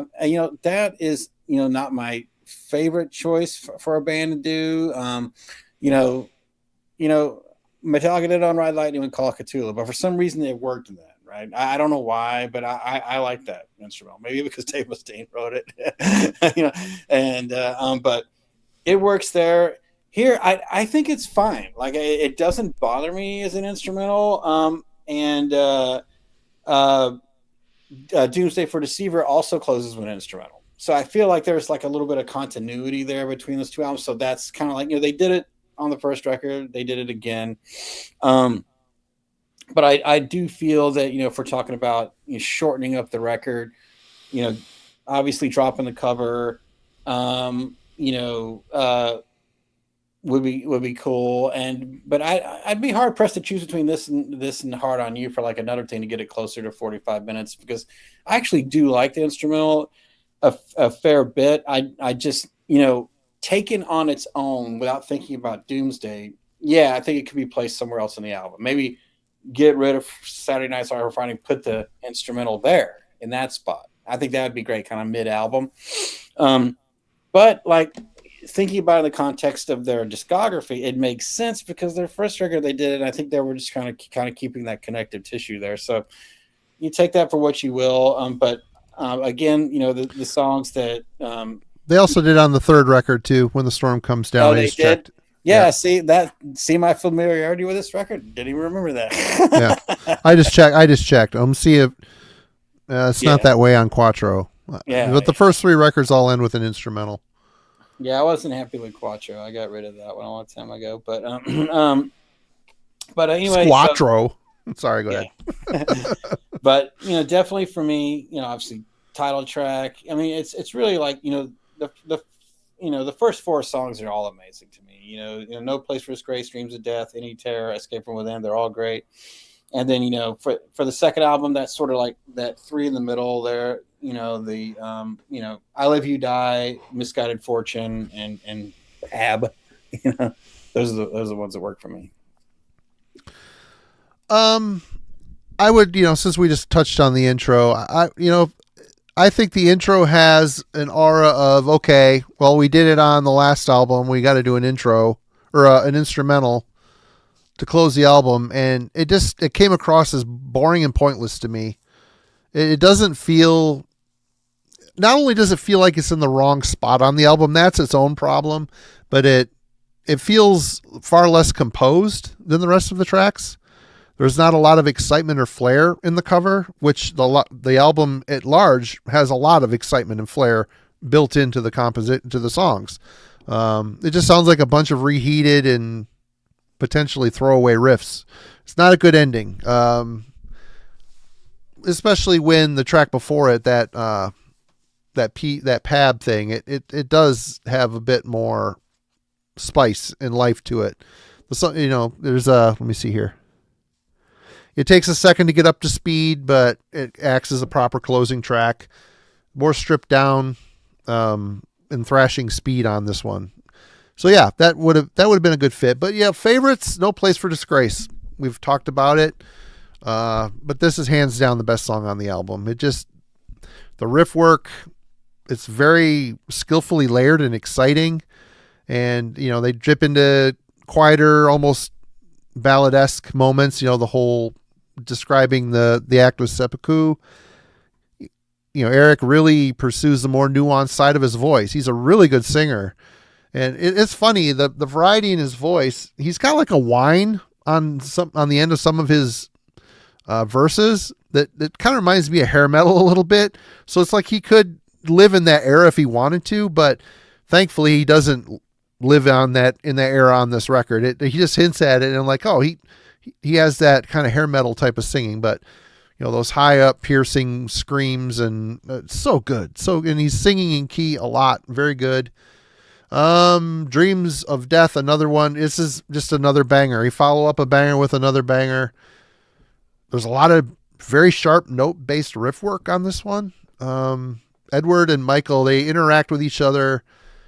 There's a section of the song where they're playing the same thing, and then one of the guys alters the scale a little bit. It just gives just the way they're playing on each other. It's just it adds so much depth to the song, and I didn't really notice it until I was sitting here listening to it on headphones. But the ballad, I already kind of mentioned that. It's a pseudo ballad intro. It gets heavier. The thrash does come in, it has its own music break of thrash, and then they just go right back into the ballad part again. And that is my only complaint with the song, that it's a very choppy transition to get back into the ballad. Then they rinse and repeat that. Have fruit fly or something. Great. Fruit flies are starting. That'd be awesome. I like the song. And I think it's really cool that they threw it in where they did in the album. It gives the album a little bit of a dip, a little bit of a break from, the thrash attack. Yeah, God damn it. Saturday Night's All Right for Fighting. Like, put down-tuned guitars, because it leads off. You could hear the guitars really clearly. It sounds like it's down-tuned. Drop tuning, maybe? I don't know. But the guitars sound a little muddy and unrefined on here, undefined. It's like, the rat distortion that Jim, surmises it is. That's a good indicator, because that distortion, That's like I think they were using rat distortion on the Jeff Walker's bass on the first couple albums. So it's kind of an unhinged type of nasty, kind of a vintage bass or distortion tone. But I really like the gang yells on here, and Eric really nails it. I think he does a great job in selling the cover. You know, then it's 7:00 and I want to mosh. Come on, man. Come on. I think it's a bold choice for the cover, and they somehow stick the landing on the cover. They do a good job on it. But it wouldn't have been my first choice, and ultimately, if the song wasn't on the album, it would be fine. In fact, if you had to keep every song on here, I would switch this with the last song and put the intro at the end of side A. But ultimately, I would take the cover and put it at the end and kill the intro or the instrumental. But anyway, Hard on You. I just like the crunchy groove in the verse riff. Like I mentioned earlier, it kind of forces Eric to attempt a tough guy vocal stance. And, you know, he's got all this flair in his voice. It's kind of a hard sell. The tough guy thing just doesn't work here for me. But the musical bits surrounding the verse and the chorus, they're much more in line with what the rest of the album is. You know, there's an adventurous and gifted thrash element to other parts of the song. So it isn't all a bad song. I just don't like the verse riffs, and the chorus isn't particularly great either. I Live You Die, great song, man. It's a great song, and great chorus on this one. Love the sharp edges and melody lines. The intro melody lines and almost, this is where I said Arabian, it could be Asian feel to them due to the scale choice. It just this little weird difference in scale kind of, it's an interesting choice and helps expand their songwriting repertoire. You know, I dig it. Misguided Fortune. This is kind of a thrashing deep cut. I do really like the song. Melodic solo section on here. It took me a minute to wrap my head around it, but it's, I don't know, the same chord progression or the same key as Charlotte the Harlot by Maiden. There's like this long kind of meandering solo part where it's kind of some clean guitar mixed in with it. And I'm humming the melody. I think it's Charlotte the Harlot. If not, it's another song off of one of the first couple albums. But Charlotte the Harlot came to mind. I hear Diano singing over the melody line on the Flotsam and Jetsam thing. So that was kind of like, oh, they're kind of paying tribute to their influences here. It's cool to hear a little bit of Maiden creep in there, even though it is eerily similar. But yeah, that's pretty much the whole album. Really, no real big faux pas. There's a couple things that bug me here and there. It's not a perfect record, but it's a damn good record. And let's talk about closing thoughts. Judgment. Kellen. Yeah, like I said at the beginning of this, this is the first time listening to this record, and it was like immediate. I would go out and grab it, pick it up. And not only that, what I would say is like there's some records that I would just easily recommend without any hesitation. But I also could find myself like returning to like 5 or 6 songs on this record consistently. Meaning like, sure, to Marty's point, is it a perfect record? Are there probably better thrash records that, you know, and for me personally, yeah, but there were so many of the songs here when they get it right, it's just a lot of enjoyment and replay. Like you could re-listen to this over and over and still kind of have it stick with you.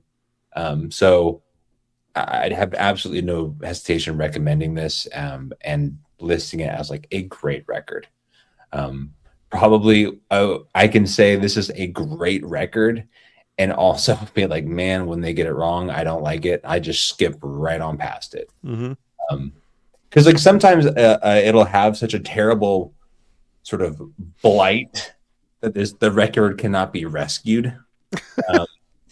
Where I feel like whatever what ugly sort of puke stain like is this just kind of isolated in a corner on the floor where like I don't really have to pay attention to it, or like it's easy to clean up or something, to where I don't think about it. this past week, Just spray it with nature's miracle. I was able to like Put a rug on it. what I liked about this record and the first listen, but what I grew to sort of love about it, I sort of not only like enjoyed, but that sort of appreciation sort of grew over the course of this past week. Meaning like it has, I think, greater runway, and probably I can re-listen to this a whole lot in the years to come with a certain amount of appreciation. So it's a killer record and a lot of good things to say about it. All right, Logan. Yeah, I mean, this is an absolutely high watermark, I think, for what thrash was doing in 1988 and like the last, second half of the thrash era. And it's kind of a shame that this band ended up being known as, Jason's old band, and that was it. Like, it's interesting that I've basically been aware of Flotsam and Jetsam for as long as I've been a fan of metal because of, the Metallica connection. And this year's the first time I've actually checked them out. So it's probably a gift and a curse. Shame on me. It's probably a gift and a curse. Yeah. Because you're right. Like, would they be on Elektra?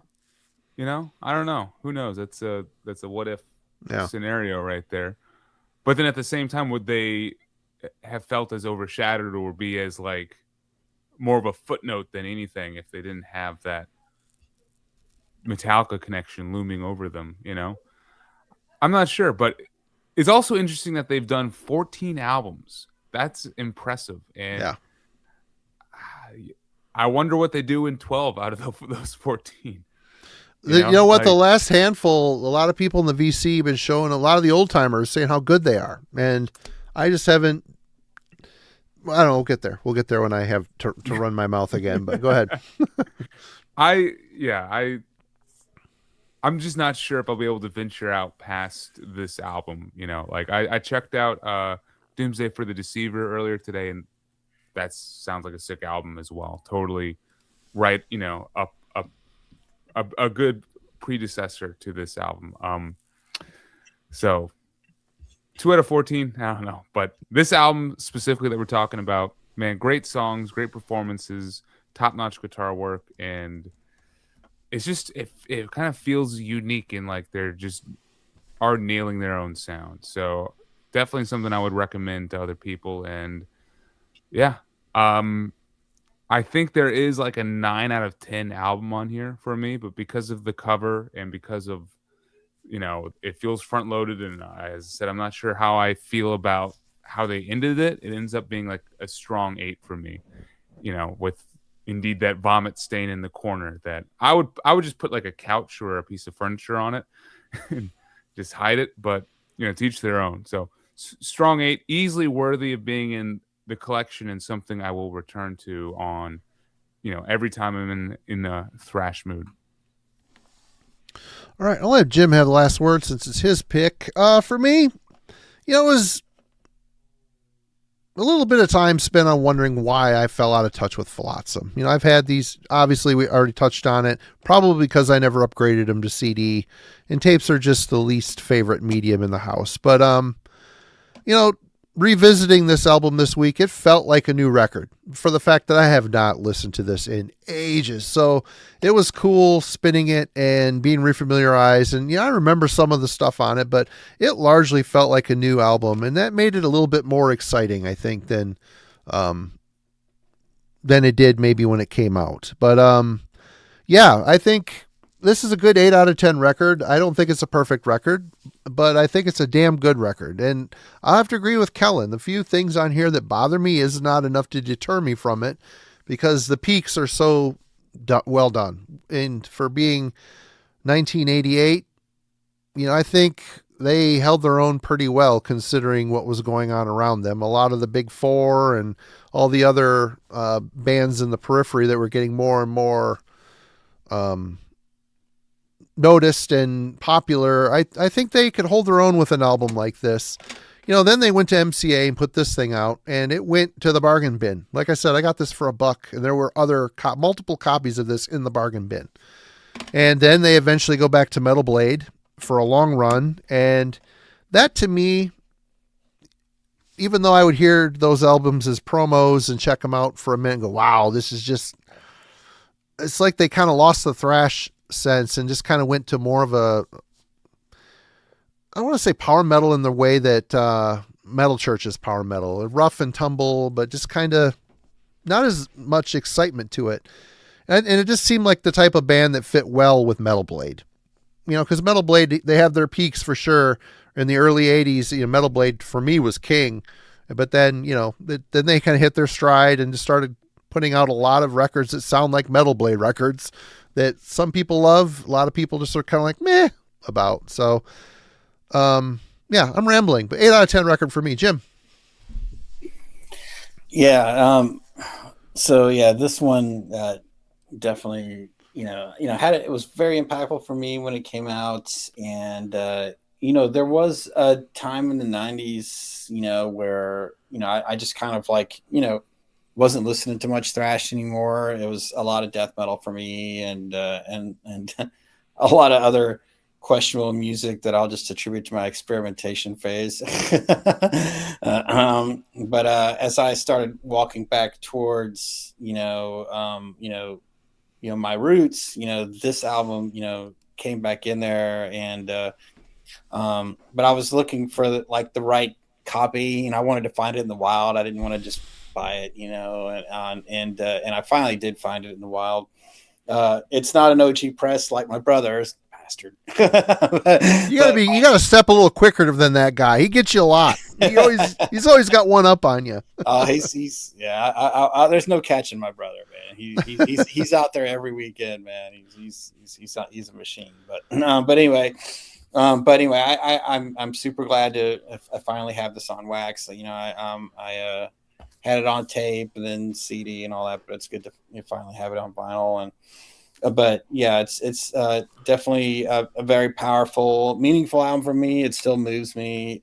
So yeah, it's for me, I don't usually give number scores anymore, but I will give this a 9 out of 10. I really, really love this record, and it's it's not a 10 because of the the length and the cover, but other than that, everything else about it, I love. And I think it's a strong representation of what American thrash could be, outside of what the Big Four does. So, right on. There you have it. Good pick. It was fun to revisit it. And is it my pick tonight? Yep. All right. Well, sorry, Daryl. You said no Doom, but I've been putting this off. I'm really not in the mood for this. In fact, Kellen said something tonight that I wrote down. I'm like, oh, that might be fun, but we'll do that later. Let's do Transcendence into the Peripheral by Disembowelment. This is Stone Cold, unique classic that needs the once over by us, I think. So, yeah, man. Is that really Doom? I think if there's going to be a Doom record, you're going to pick that one, right? I think that's a... Yeah. There's some blast beats on here, so it isn't just a straight up Doom record. And there's a lot of, earthy, crunchy world music kind of creeping into some of it too. So, yeah. Okay. Cool. Well, that's it. Does anybody have any shit they want to say is coming up and shine light on for these fine folks? Just that I will miss you guys all in the chat and on the team here next week. I'll be in Canada. I should be back the week after, barring any delayed flights. But yeah, I will.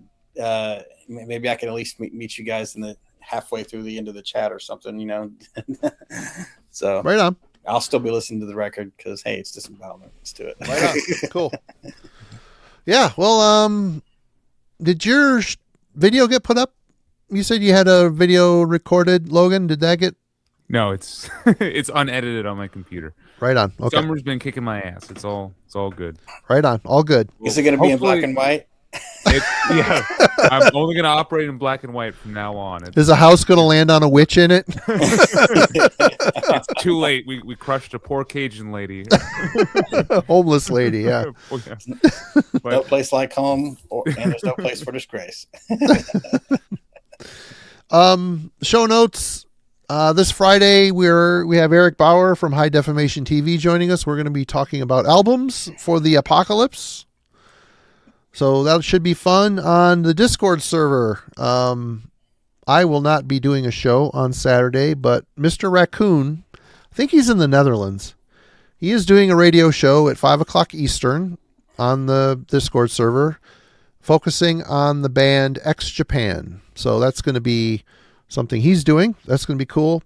Maybe Sunday I'll do a show. My kid spent a lot of time making a playlist from start to finish for me to do. So I'm looking forward to sitting down. It's a long one too, and he did it exactly an hour. And I wish he worked half as hard on his schoolwork than he did on making this radio show for me to do. So that's coming up. I might do it Sunday. If not, I'll just wait and do it next Saturday. But yep. So that's it. Join the Discord server if you are interested in any of that action, and links in the description to all these fine young gentlemen that have joined me tonight and every Wednesday. And we'll see you all next week. Thank you so much for joining us. We appreciate you.